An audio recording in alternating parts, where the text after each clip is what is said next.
মানুষ মানুষের অবস্থানকেই ভালোবাসে। মানুষ কখনোই মানুষের অন্তঃসত্ত্বাকে ভালোবাসে না। অবস্থান আপনার ভালো, আপনার পিছনে মানুষের অভাব থাকবে না।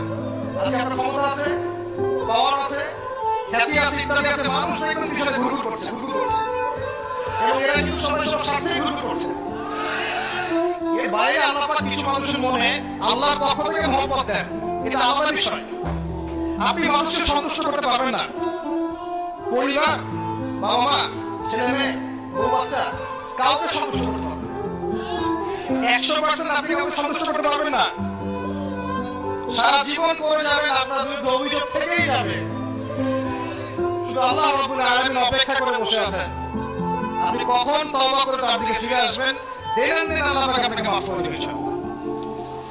আল্লাহ পাক বলেছেন, শুনেন, ইল্লা মান তাবা, যে অনেক গুনাহ করেছে, শিরক